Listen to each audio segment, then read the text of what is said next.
জান্নাতে যেতে চাইলে আল কোরআনের কাছে ফিরে আসতে হবে। আল কোরআনকে জীবনের সকল ক্ষেত্রে মেনে নিতে হবে।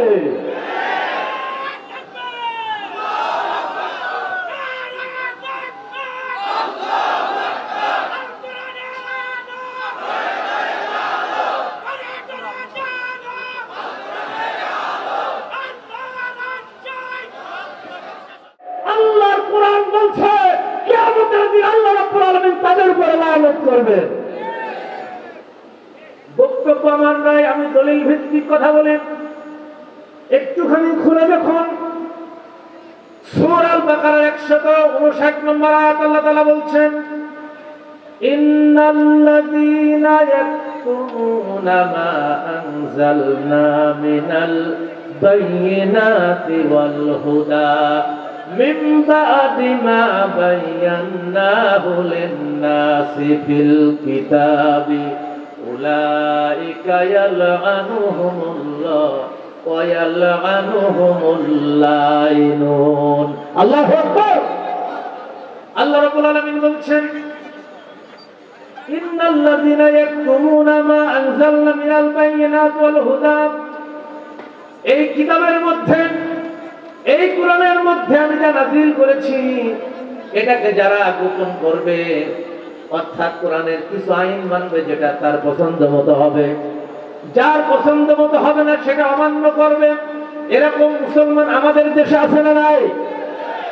আল্লাহ কোরআন ফতোয়া দিচ্ছেন, আমার নাযিল করা কিতাবকে যদি তোমরা গোপন করো, যেটা তোমাদের পছন্দের হয় ওইটা যদি মানো, আর যেটা তোমাদের জন্য অপছন্দনীয় সেটা যদি অমান্য করো, আল্লাহ কোরআন বলছেন উলাইকা ইয়ালআনুহুমুল্লাহ ওয়া ইয়ালআনুহুমুল লাইনুন। আল্লাহ রাব্বুল আলামিন এই কোরআনকে গোপনকারীর বিরুদ্ধে কিয়ামতের দিন আল্লাহ নিজেই লানত করবেন বলে নাউযুবিল্লাহ। কে লানত করবে? জোরে বলতে হবে, কে লানত করবে? আমার আল্লাহ তাআলা লানত করবেন। শুধু তাই নয়, এর শেষ অংশে আল্লাহ তাআলা বললেন শুধু আল্লাহ লানত করবেন না, যারা লানত করতে পারে সকলেই তার বিরুদ্ধে আদালতে আখিরাতে লানত করবে বলে নাউযুবিল্লাহ। এখন বলেন, এই কোরআনকে পূর্ণাঙ্গ মানা লাগবে নাকি আংশিক? বলেন, পূর্ণাঙ্গ মানা লাগবে নাকি আংশিক? যারা আংশিক মানবে কোরআনের,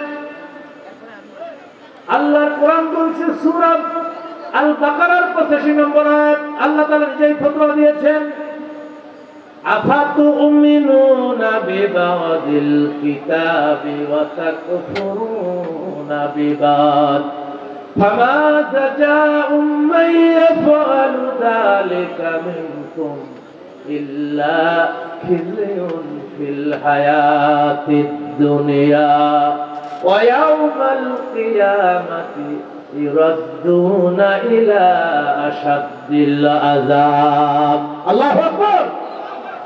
আল্লাহ তাআলা বললেন, এই কোরআনের কিছু অংশ যারা মানবে আর কিছু অংশ যারা অস্বীকার করবে, কোরআনের যেটা ভালো লাগে, নিজের পছন্দ মতো হয় ওই আইনটা যে মানবে, আর যেটা অপছন্দনীয় হয় ওই আইনকে যে মানবে না, এরকম আমল যারা করবে আল্লাহ রাব্বুল আলামিন বললেন আমি তাদের দুনিয়ার জীবনে লাঞ্ছনা দেব, গঞ্জনা দেব, অপমান তাদের উপরে চেপে বসবে।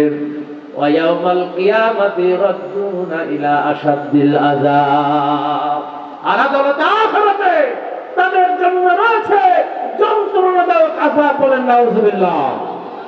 তাহলে এই কোরআনকে যারা আংশিক মানবে, কিছু মানবে, কিছু অস্বীকার করবে, আল্লাহর কোরআন বলছে দুনিয়ায় তাদের জন্য লাঞ্ছনা, গঞ্জনা, অপমান, আর আদালতে আখিরাতে তাদের জন্য রয়েছে কঠিন যন্ত্রণাদায়ক আযাব। এখন কি আমরা আযাবে ভোগ করতে চাই? এখন কি আমরা আযাব ভোগ করতে চাই নাকি জান্নাতে যেতে চাই? জান্নাতে যেতে চাইলে আল কোরআনের কাছে ফিরে আসতে হবে। আল কোরআনকে জীবনের সকল ক্ষেত্রে মেনে নিতে হবে।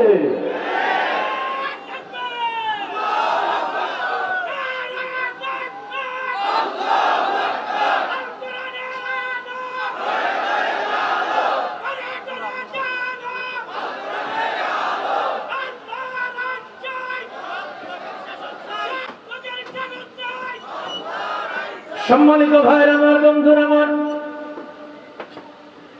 আমি কোরআন দিয়ে ফতোয়া দিচ্ছি, এই কোরআনকে যারা না মেনে মৃত্যুবরণ করবে, আল্লাহ কোরআন সূরা জুমারের ৫৫ নম্বর আয়াত আল্লাহ তাআলা বলেছেন, মরার সাথে সাথে তাদের উপরে আযাব শুরু হয়ে যাবে।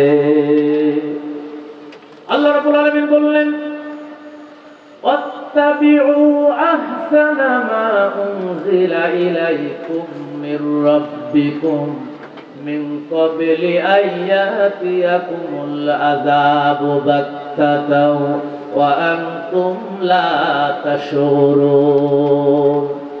আল্লাহ রাব্বুল আলামিন বললেন, ওয়াত্তাবিউ, তোমরা সকলে মিলে আনুগত্য করো, অনুসরণ করো, মেনে নাও, আহসানা মা উনজিলা ইলাইকুম মির রাব্বিকুম, যেটা সবচেয়ে উত্তম কিতাব, শ্রেষ্ঠ কিতাব, যা তোমাদের উপরে নাযিল করা হয়েছে।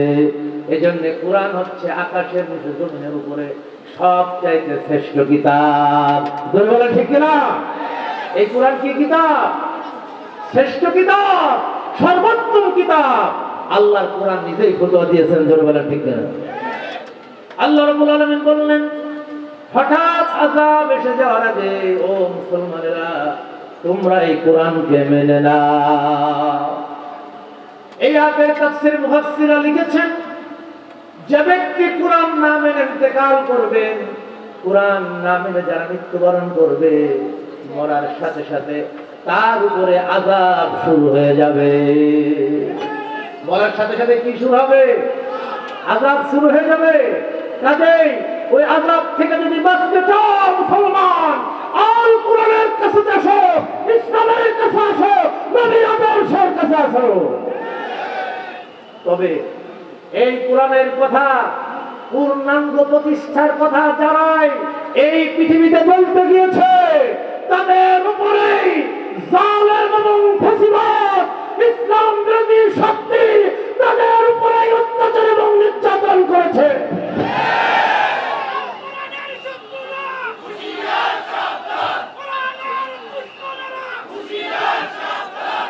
শুধু বাংলার জমিনেই নয়, পৃথিবীর ইতিহাস থেকে শুরু করে আজ পর্যন্ত যারা এই কোরআনের পক্ষে কথা বলেছে, ইসলাম বিরোধী শক্তি, কোরআনের দুশমনেরা মেনে নিতে পারে নাই।